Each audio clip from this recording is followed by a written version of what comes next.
کرامن کاتبین پیژنې؟ نه جی نه. ته پیژنې نه؟ نه جی نه. کرامن کاتبین نه جی. ته پیژنې؟ دا دوه فرښتې چې دي په اوبو چې اچي یو په دې سړی او په دې کرامن کاتبین درجه سوی سو ما فکر سو ذهن کې دی نه را؟ نه جی. دا ولې ذهن کې نه را؟ سو یې رشوي دي نن راتلل له اوس را ډېر شوي دي. کرامن کاتبین څه شی دی نه را؟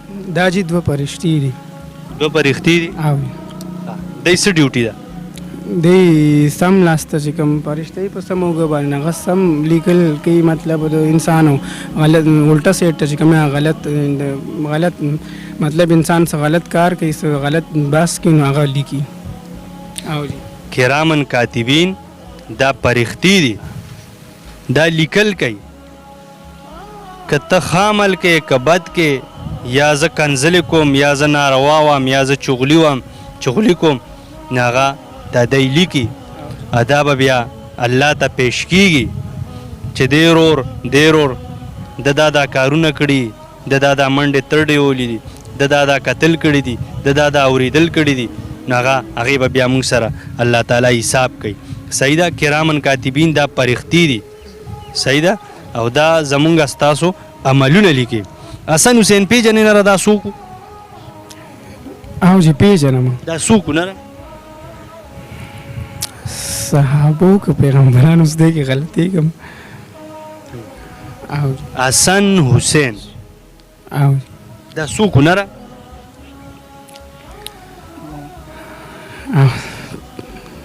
ذهن کې مې نه راځي. حسن حسین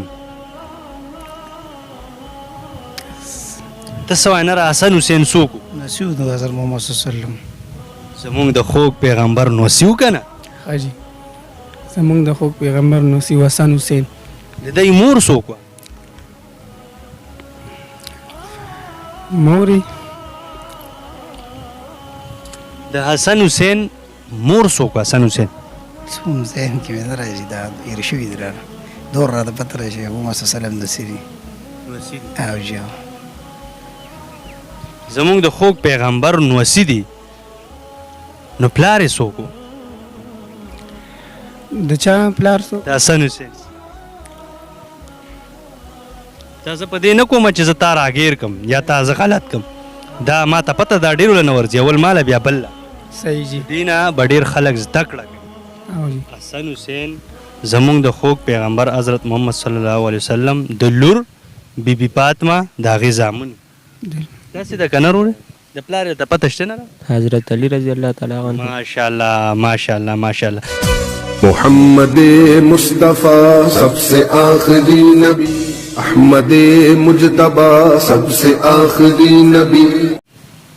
رور ټیک ټاک کې جی ها څو روغ چې ټیک ټاک کې یره جی یو کال به کېږي. یو کال به کېږي. یو کال د ټیک ټاک وکړو، یو کال او جی فایدې راته نه راوښایه. څه فایدې درکړه؟ څه پا خبرې به کوو؟ پیدا خو جي هېڅ نشته او نقصان ډېر دی. څه نقصان یې درکړو؟ ټایم خرابول دي، لکه موږ او دس د سړي نه پاتې شي، نور بس هسې فضول کار دی، لکه ټیک ټاک څه چاله ورکوي نه، خپلې پیسې او ټایم هسې بس لکه فضول خرابول دي که نه. او جی یو کال د ټیک ټاک لور او جی زما د خوږ پیغمبر حضرت محمد صلی الله علیه و وسلم هغې خو موږ ته ډېرې خبرې پرېښودې دي، حدیثونه هم دي. داسې یو ټکی یو الفاظ تا ته یاد دی چې زموږ پیغمبر هغه موږ ته ویلی یو ستا ذهن کې؟ یاره داسې ذهن دغه مې خاص نه راځي. ښه هېڅ هم درته لکه نه دي یاد؟ جی د تبلیغ والا چې مطلب راځي نو خو دغه وایي که نه زموږ خوږ پیغمبر څه ویلي موږ ته دین څه ښایي. زمونږ په طریقو لکه پیغمبر علیه السلام وایي چې زمونږ په طریقو چارېږئ او د سنت دا کوئ، دا غلط مه کوئ، صحیح کوئ. پوه شوې؟ دا زما ینګ جنریشن قسم په خدای زه په خپلو ځوانانو ډېر زیات خفه کېږم.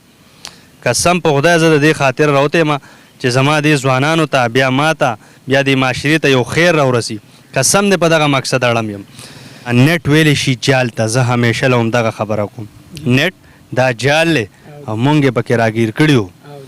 مونږ خو د دین بیا د دې خپلې معاشرې مونږ بوزغلی یو چې ته ټیک ټاک کې دارو ټیک ټاک کوي دارو ټیک ټاک کوي زم ټیک ټاک کومه انو لکه دین له به څوک منډوي صرف عالمان مفتیان په هغه خو نه کېږي نه جی بالکل نه موږ لنګ په کار چې موږ ورسره هم ټایم ورکو ځو ورله داسې زموږ ځای جوماتونو ته زموږ محلو ته راځي دا تبلیغیان دی له ځو دی سره کینو پاسونو لکه ډېره به ښایي تبلیغ والا چې د جومات ته راشي نو چاته اعلان کړی دی چې بای پلان کیا ته به ماله نن روټۍ راړي پلان کې به راړي ویلي دي چاته نه جی بالکل نه بس هغه خو خپله راځي والله بس الله پیسې هم خپلې لګوي چې څه خرچوي نه هغه خپله کوي او جی بالکل الټا تا باندې چې کم دی نو هغه اکرام وکړي بالکل راشي موږ سره کینی که نه لکه میلمانۍ نو لازم وچلوم دا پروګرام بالکل صحیح دی جی ډېره مننه خوشحاله وباد اوسئ قدرمنو که کله موږ د خپل خوږ پیغمبر زندگی وکته د هغې ژوند موږ سټډي کو بیا به رورولي بیا به ګاونډي د یو بل سره ګاونډي توب هغه به بیا په حقه سچوي بیا به مسلماني هغه به په حقه سچوي بیا موږ کلمه ویلې ده بیا به موږ ته دام پته چې په دې کې څو فرض دي او د دې لاندې به څنګه ژوند تېری خو که کله موږ د خوږ پیغمبر ژوند سټډي کو او ژوند وکته نو دا زمونږ ستاسو د دنیا او د آخرت کامیابی ده ډیره مننه خوشاله وبا څومره خلق تللی د جهان دی منس کا مومنا اخر تل د دنیا ندی ستانه مخ کې څومره خلق تللی د جهان دی منس کا مومنا اخر محمد مصطفیٰ سب سے آخری نبی احمد مجتبی سب سے آخری نبی